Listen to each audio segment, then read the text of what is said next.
Hey, what's up, everybody? Hope you're all doing well. Welcome back to another CSGO News episode. Yesterday on Twitter, I promised you guys I'd find a guy with a mustache, and I did. Hope you guys enjoyed the episode. But anyway, let's get into it. You know, I promised you guys a Mustache Man, and a Mustache Man is the promise we keep. I hope you guys all enjoy. Of course, back to me breaking down CSGO news. Only a few stories today. They will be timestamped down below. The first one, I think, is a debate out there. I'd love to see what you guys' opinion is, because over the past few events, we have certainly seen a rise in the use of both the Krieg and the AUG. The AUG, especially with the price reduction, not only being $50 more than the M4, its counterpart, and sufficiently better. So first of all, I'm gonna link some videos down below for all of you guys. Banana Gaming was the first guy to cover this many months ago after, of course, the price reduction, and actually point out just how overpowered the AUG is compared to the M4. I will link his videos down below. Also, another YouTuber out there, I think his name is like Sukahot Fire. He did a video just yesterday about this, giving his opinions. I'll link that down below for all of you guys if you know who that is. I kind of just stumbled across him, have no idea who he is, but he seems to be a rising CSGO news kind of guy. So those videos will be linked down below, guys. Some great informational videos. I'll give you the quick TLDR, as it was actually a tweet by Shox yesterday that kind of pointed out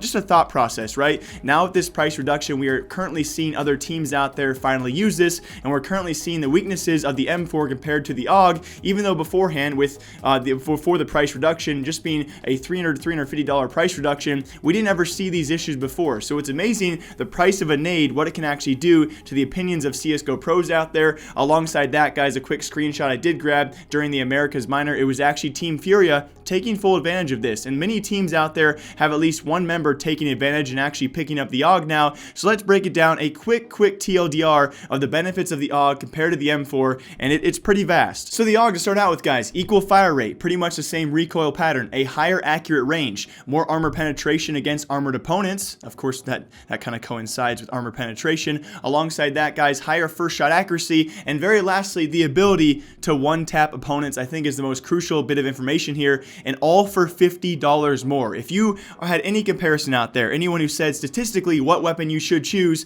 I think it would be hard to argue against choosing the AUG. And the M4, guys, what does it have? A slightly faster reload speed and a very small increase in movement speed when the weapons are equipped, which means pretty much nothing, and also more damage against unarmored opponents. So pretty much during pistol rounds, you choose the M4. Every other single round, you would choose the AUG. So it does make sense, right? In light, for $50, yes, on paper, the AUG is certainly overpowered for its price differential between that and the M4. I think we have three options, though, and I would love to know what you guys think down below. My three options are this. First of which, we revert back to the old AUG price, right? Bump it up $350, make it again $3,500. But I think right now, statistically, what we've seen so far is these pros know the efficiency of the AUG is actually worth spending that of equal to a nade, right? So I think we'd see a lot more pro players who have already adapted to the use of the AUG, and even the Krieg, they'll sacrifice the nades that they could have had for still buying the AUG if the price was reverted. So it does leave us two options, right? Either we buff the statistic effects of the M4, or we nerf its price. So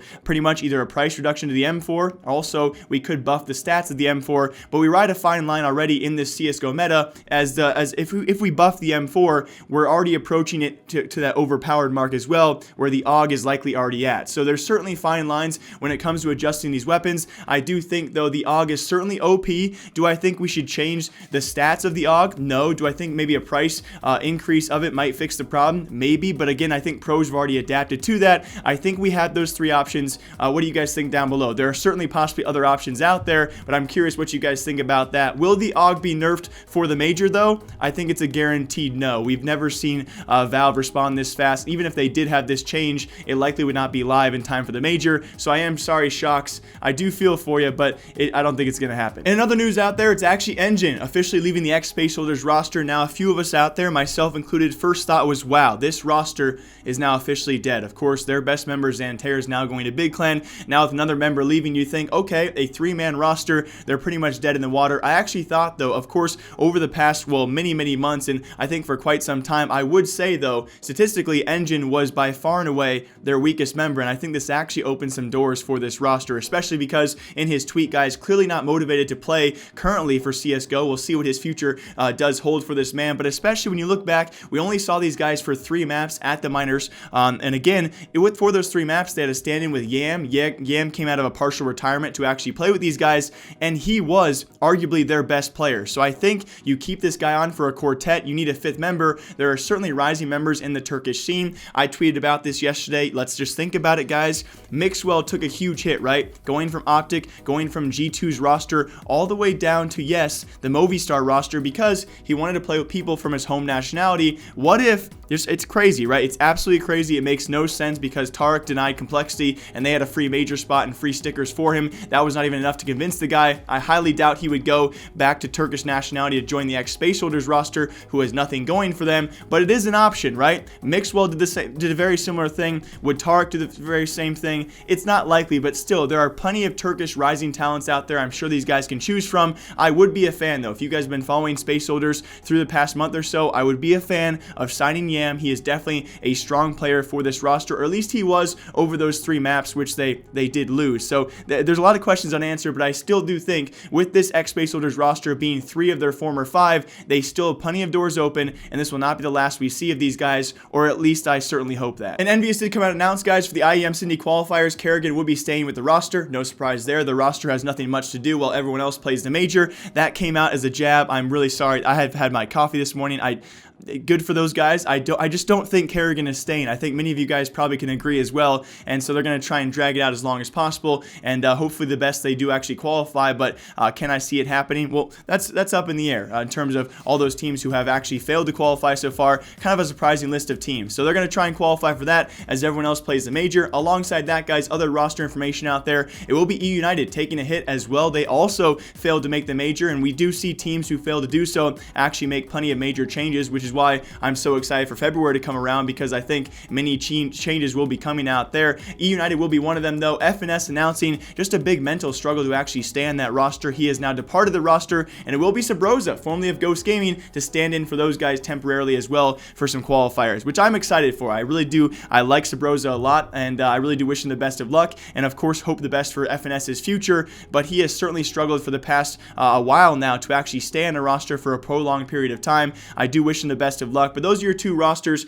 right now, kind of undergoing some changes out there. But very lastly, the news you guys have all been waiting for, and that of course is for major stickers. Now we do have some precedence, some record of when we can actually expect these stickers for all of you guys who buy capsules or just want to invest for fun. They are coming very soon. E-League Atlanta was 9 days away from the major start. They released the stickers. PGL Krakow was also 9 days away from the major. They released the stickers. But it was one outlier right now, thanks to Brian, thanks to TDM Jesus as well. They made a very good point. For E-League Boston, it was actually 23 days out, but it was over the Christmas holidays they released these stickers, probably to try and cash in. So that was an anomaly. We'll throw that one out. And for Face It London, it was also 7 days away from the major start date. So 9 days, outlier 23 days, and 7 days. We can expect we are currently 13 days away from our major start for IEM Katowice, and I'm so excited. Let's hope these stickers do not let us down, but I want you guys to know, expect this sticker release to be sometime next week. It likely will be Tuesday or Thursday, our typical update days, and the stickers should be released. Now, very lastly in CSGO news, though, speaking of stickers,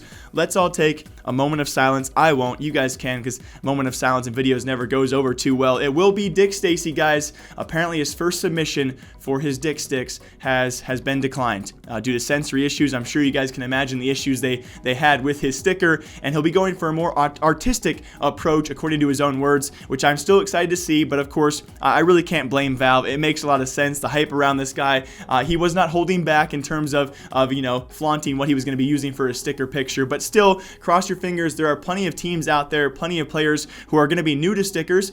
Teams like Furia as well. They kind of represent the iBuyPower look, that logo look of the former iBuyPower back in the old Katowice days. So I'm excited to see stickers. Let's hope they don't let us down. But as always, my name is Jake. Thank you all for watching. Thank you all for liking the video for Mustache Man, and I hope to see you guys back here tomorrow with more CSGO news. But as always, cheers to you guys. Enjoy your coffee, enjoy your mornings, enjoy your nights, and I'll see you guys next time. What's up, everybody? Hope you're all doing well. Welcome back to another episode of CSGO News. I have a mustache.